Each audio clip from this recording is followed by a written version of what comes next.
মাধবপুরের কথা শুনলে আমার মনে নিবেদন হয়ে যায়।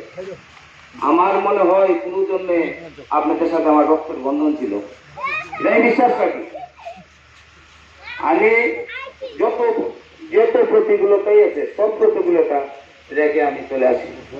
আজকে এর সঙ্গে উপস্থিত আমার শ্রদ্ধাভাজন এক্সপিয়ার শ্রী দীপক চন্দ্র তালুকদার, ইটাখোলা গ্রামের আমার শ্রদ্ধা দাদা মায়েরা সবাই মতো প্রাণন্দিত জয় গুরু। আসলে ঠাকুরের কথা বলতে পারলে আনন্দ লাগে, এর চেয়ে বেশি আনন্দ হলে শুনতে। আমরা ঠাকুরের কথা বলি, কিভাবে বলি? যদি আমার মধ্যে সংস্কার না হয়, সেই বলাটা যে আমার অসার হয়ে যায়। আমি বললাম না, শুধু বললাম, সেটা অপরাধ। যা বললাম সেটা যেন আমার চরিত্রে চরিত্রায়িত হয়, যদি না হয় তাহলে কিছুই হলো না। সৎসঙ্গ না নেই, সৎসঙ্গ সতের যে আশ্রয় তাই নেই সৎসঙ্গ। আমরা যেন সবাই সৎভাবে চলি। সবার আগে মিথ্যা বর্জন করতে হবে, আর যদি আমরা মিথ্যা বর্জন না করতে পারি আমাদের কিছু হবে। আমরা খুব সুন্দর করে নেতা সাজার জন্য অনেক কিছু করি, নেতৃত্ব জাগানোর জন্য, কিন্তু আমরা কেউ ভাবি না কিসের নেতা। নেতা দেওয়া ঠাকুর অনুকূল চন্দ্র রেখে গেছেন আচার্যদেব। আমরা যদি ঠাকুরের বিধি না মানি, আচার্যবাদ না মানি, তাহলে আমাদের কিছু হলো না। ঠাকুর আচার্যের মধ্যে যেহেতু লীলা করছেন, আমরা সেটা যদি না মানি তাহলে সৎসঙ্গের কিছুই মানলাম না। আমরা এমনিতে ভাবে চলতে হবে। আমরা বলি কিন্তু করি না। নিজেকে প্রতিষ্ঠা করার জন্য আমরা অস্থির হয়ে যাই।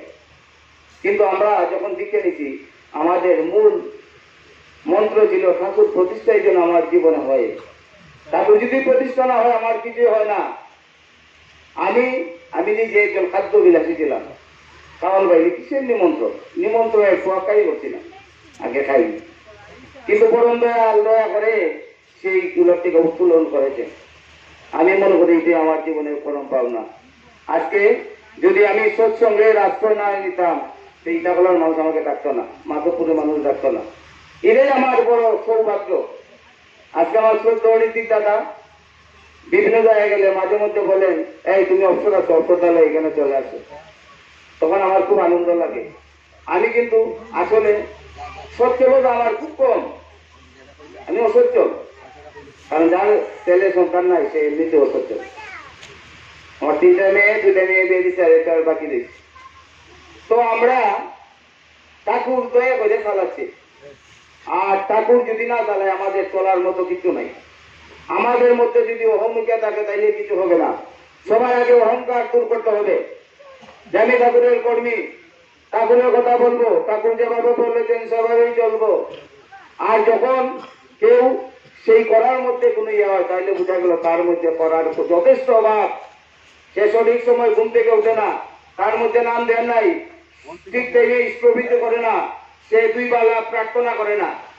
আর যদি করে, সে অন্যজনের সমালোচনা করতে পারে না, অন্যের সর্বনাশ করতে পারে না, তার মনে একটু বাধার সৃষ্টি হবে।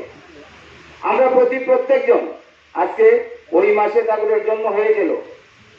আমরা অনেকে কিন্তু বুঝি না ঠাকুর, আমরা মনে হয় আপনার মনে কোনো প্রশ্ন, এটা আমাদের মধ্যে উনি যে জগৎ সংসারের মালিক, এটা বুঝতে আমাদের অনেকের কিন্তু সমস্যা হয়। আমরা যেন এটাই মনে করি যে ঠাকুর এই বিশ্ব ব্রহ্মাণ্ডের মালিক, আর সেই মানা যদি হয় তাহলে আমাদের মধ্যে সব কিছু হবে। আমার পরে আমার ছোট্ট দাদা আছেন, উনি সুন্দর ভাষায় রসালু ভাই অনেক কথা বলবেন। আমি আমার দীর্ঘায়ী করি না। আজকে যারা সেই সৎসঙ্গের আয়োজন করেছেন, এদের পারিপার্শ্বিক তথা আমরা যারা উপস্থিত সহ বিশ্বের সবার মঙ্গল কামনা করে আমার বক্তব্য শেষ করছি। জয় গুরু।